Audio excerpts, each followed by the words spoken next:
Hey, this is Matt once again with about 10 videos of the paid requests. It's time for Ryan. Thank you so much for that. For those interested in requesting any type of videos, feel free to send it either directly to my PayPal or join my Patreon. Both links are down below in the info box. I also do have a Cash App because people have asked about that. But PayPal is usually the best bet, and I'll get to it as soon as I can. It could be for pretty much anything. A movie review, a commentary, a re-review, a topic, a reaction, a commentary, some movie news, some tier list or ranking, video game playthrough of some sort, whatever the case may be. Feel free, and again, I'll get to it as soon as I can. So Ryan sent in a request for Frontiers, the 2007 French horror film from Xavier Gens, who would go on to direct that awful Hitman movie with Timothy Olyphant.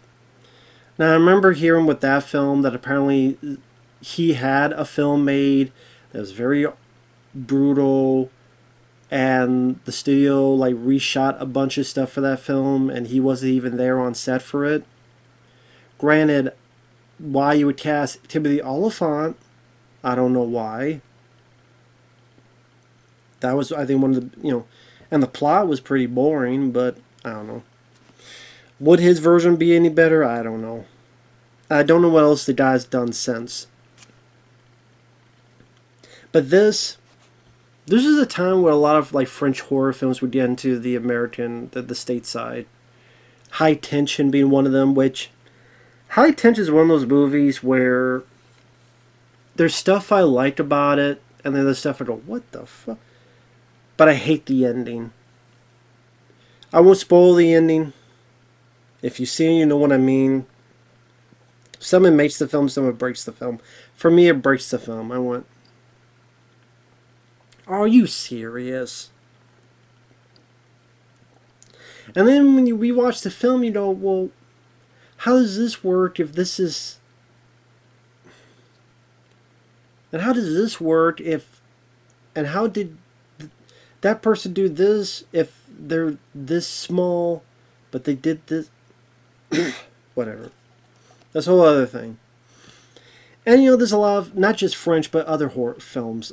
Horror films like Hostel had come out, and wasn't Hostel Part 2 in 2007? Can't remember. But anyway,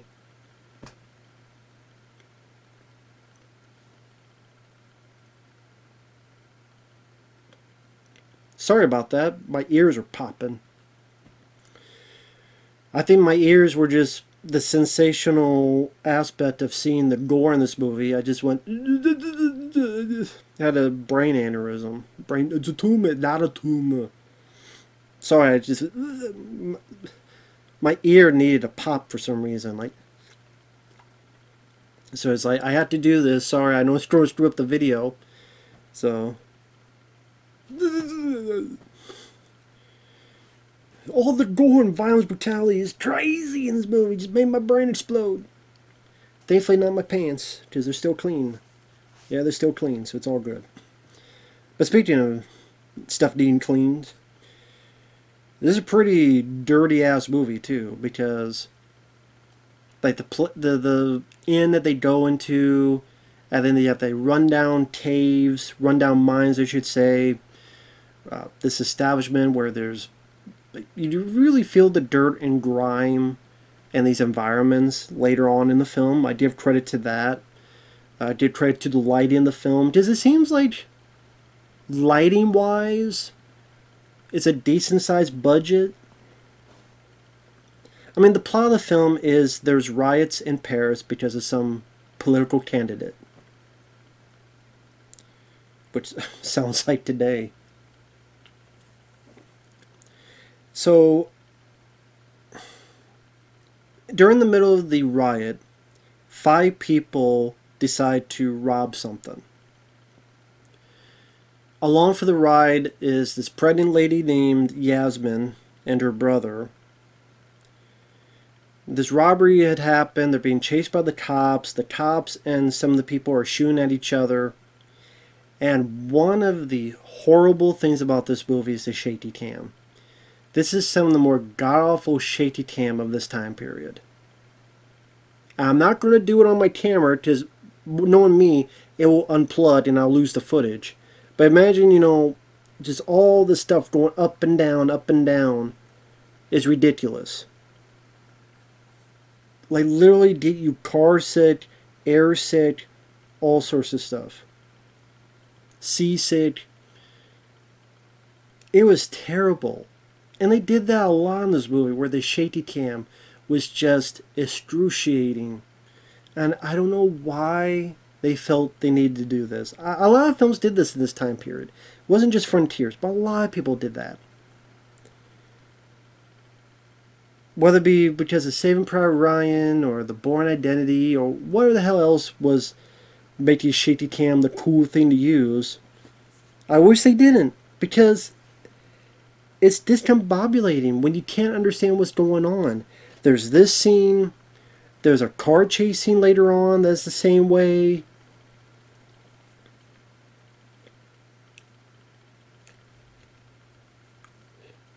And there's so many times I wonder what the hell's going on. And this is one of them. So as they escape, they split up. 3 of them, the girl, Yasmin, her brother, and this other guy, they take the brother to the hospital because Yasmin's brother is hurt badly. By the time she gets into the hospital, he's dead. So while those 2 escape, authorities try to figure out what to do. The other 2, they find this inn owned by this family, and eventually they call the other 2 people, hey, come here.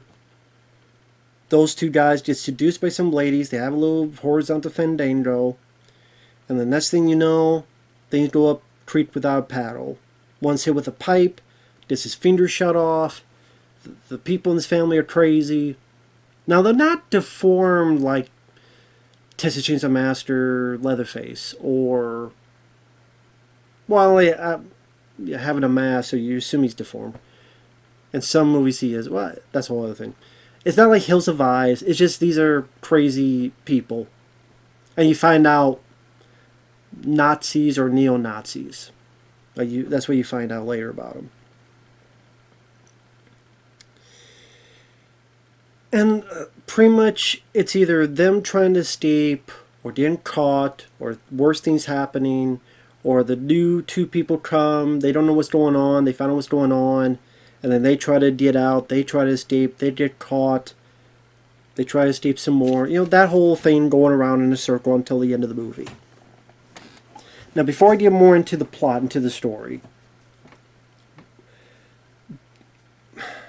I would say at the end of the day, I did not mind the film.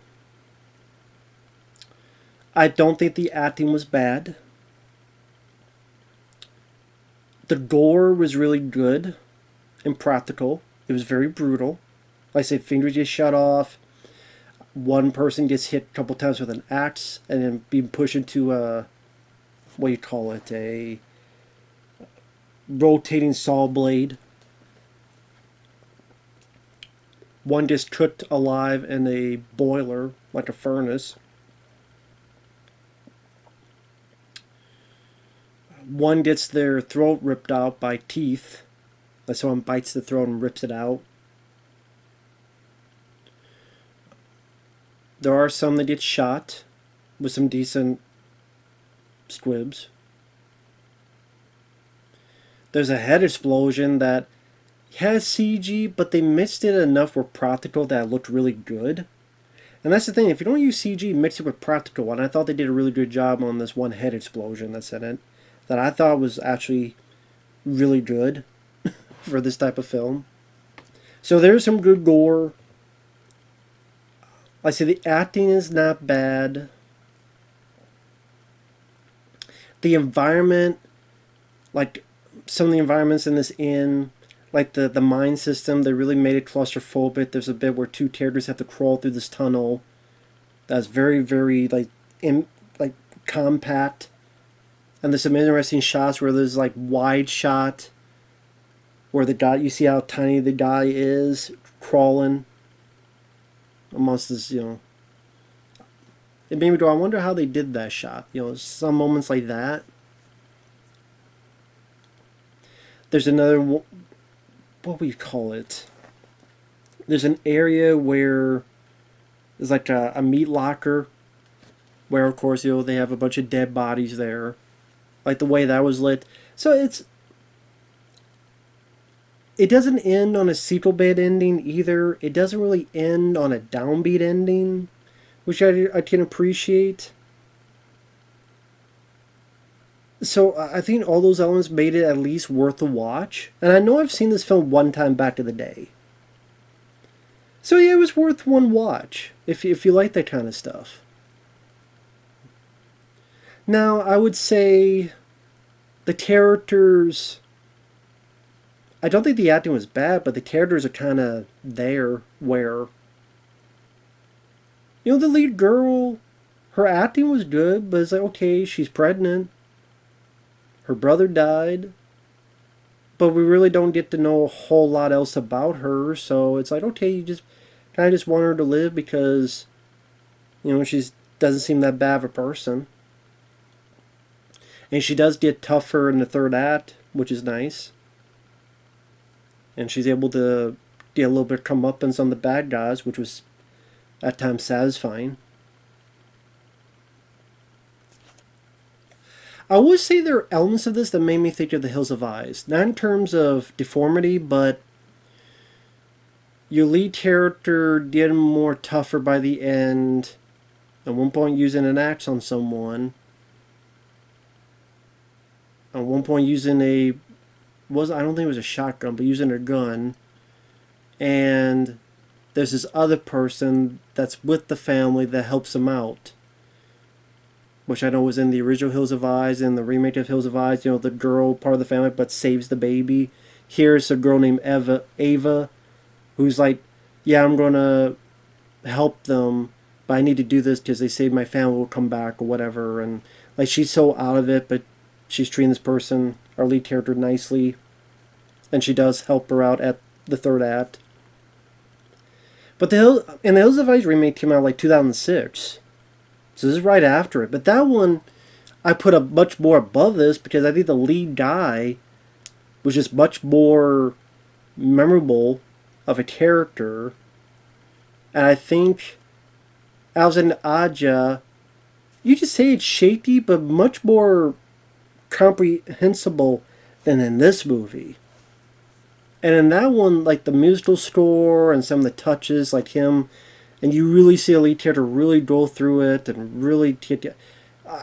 Alexander Aja, I thought, handled that a bit better, which is funny because Alexander Aja did High Tension, which I mentioned before. So no, it's not nearly as good as the Hills Have Eyes remake, but at the same time, was a worth a watch, sure. But yet the shaky cam was annoying. The characters, like the two people that get there to begin with, you have no reason to care about them. They're robbers. They seem like scumbags. They're ready to threaten a cop and smack him in the face with a gun. Like, there's no reason to care about them, whether they live or die, at least for me. And this guy that I guess you say was a boyfriend of the lead girl, he's kind of just there. His acting wasn't bad, but, there's not a whole lot else to him. And you're like, whatever. That's kind of my reaction, and I don't know, just, And even the villains are kind of, okay, they just look like bloats that would be in, I don't know, Crocodile Dundee's bar. Which I know, I mean, that's Australian, this is French, but I mean, like, they look like bloats, like, ready at a pub. You have this bigger guy, you have this other guy, the leader, you tell a little bit of the Nazi guy. You have these two floozy girls. But I wouldn't say the villains are not memorable. You're not going to remember these villains like... Even the look of the killer in High Tension before the reveal. I like the look of that killer, at least that's a little bit more memorable. So yeah, the killers, they're not badly acted, but they're forgettable. Same with the actors, the characters. So, that is a big sticking point for me. Because I just see a ton of movies with gore and violence and brutality. But yeah, I really like the characters in Hills of Eyes remake. That's one of the reasons I like that film. And the villains, at least the physical wise, there's something to take note of. Pluto and such. Here is, eh. And even like that this idea of these kids being in the mines, nothing's really done with that. One of them gets lost for a bit and he escapes. But you think, okay, maybe there's going to be a point where those kids want revenge and they're going to turn on the family and they're going to do a little bit like the people under the stairs where they come and they attack the lady at the end of there. But no, like, they're brought up, but then really nothing is done with them. So that's what I mean. Like, there's certain ideas, and the characters aren't much. So you're just kind of watching, brutal, violent movie with a lot of shaky cam. And other than the shaky cam, I thought the third act I liked for the brutal action. Again, just the shaky idea. There's like the two guys, like I said, when they find out the things hitting the fan, like I said, the one guy gets his fingers blown off. Nice effect. They're in the car, and I said that they're chasing the car, and it's shaky and so poorly edited. It's like you can't understand what's going on until they go off a cliff. And then that's when they go in the mines and they're crawling, and then one gets grabbed and the other is still in the mines and he is chased, but yeah, by these kids, but the kids don't do anything and they don't really become a factor really other than appearing in one scene, sort of feasting on a dead body, but they don't really become a factor later on. So it's like, that felt like a plot point that kind of almost, I don't want to say pointless, but just, you thought it was going to lead to more than it did.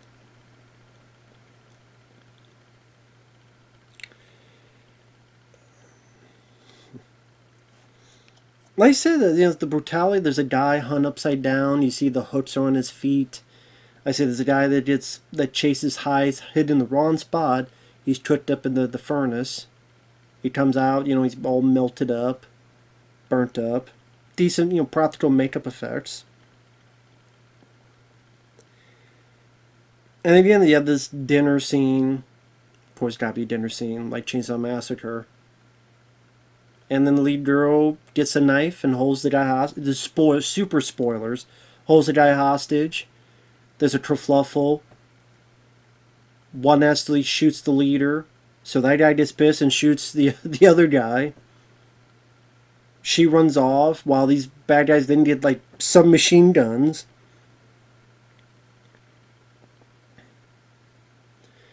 And then again, I like the bit in the meat locker where the guy's like taunting her and she hits him in the foot with the axe. And then again, that I don't know if it's true, but that felt like the director saw Hills of Eyes remake.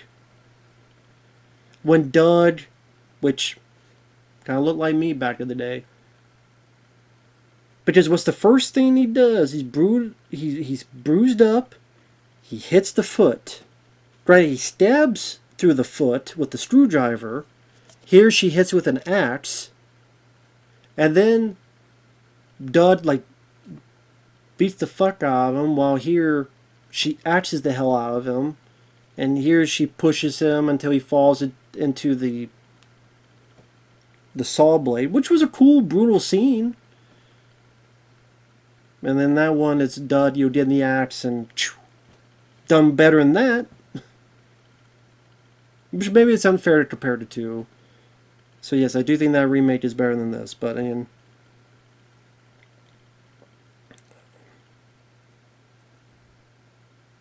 I said, there's a bit where a guy gets his head blown off with a shotgun because Ava saves Yasmin. Thought that was a pretty cool effect. A little bit CG, but enough practical that made it work. There's a bit where the two crazy bitches are chasing her, and then she gets a gun and shoots at the gas tank. There's an explosion. That's pretty iffy CGI. I'd rather just do some kind of cut with just a practical explosion and, I don't know, work around it. That was probably the more iffy CGI in the entire movie. And then one of them is alive. The lead girl fights her, bites her throat out. And all that's left is Ava, which she's going to stay and take care of those kids. I'm like, oh crap, I forgot those kids existed. Just they almost became a non-entity now. And then our lead girl drives off. There's the cops. She surrenders herself. She's going to have a hell of a story to tell. If they don't buy her, show them, and there's plenty of evidence and dead bodies. That girl ain't going to hide it all in one, Plus, she's not, evil, so she wouldn't do it anyway. So, I'm sure if the cops, maybe that would give her leeway. Her being pregnant, her showing what happened here, maybe that'd give her some leeway, legality-wise. I don't know. It never says what happens to her. Does she go to jail? What happens? She just gives herself up to the cops and it's over. So it's not a downbeat ending. It's not a sequel band ending. I appreciate that.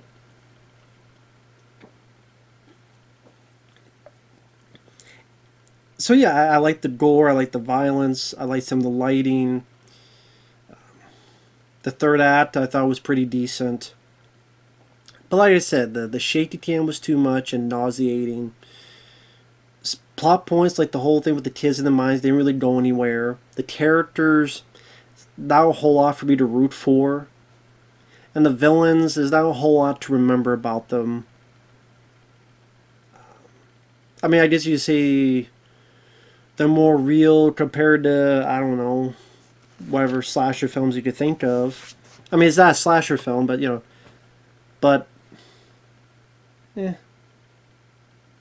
No one's going to remember the names of these bad guys, I'll put it that way. But I didn't hate the film.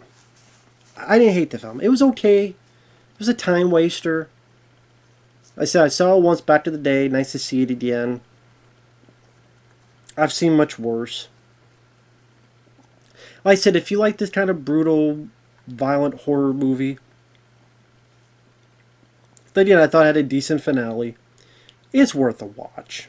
It is. It's not bad at all. But it's not great either, in my opinion. I mean, considering it was part of, was it 8 Films to Die For? Yeah, the After Dark Horror Fest. Trust me, there's a lot worse movies in that. Like the Mulberry Street, the one with the killer... What the hell? What the hell was it? What was the thing Mulberry Street? Killer Rats or something? I can't remember. What was it? There was something in that movie. Yeah, human rat zombie thing. So. But take that for what you will. Thanks for watching. Take care. We'll see you guys later. Bye-bye for now.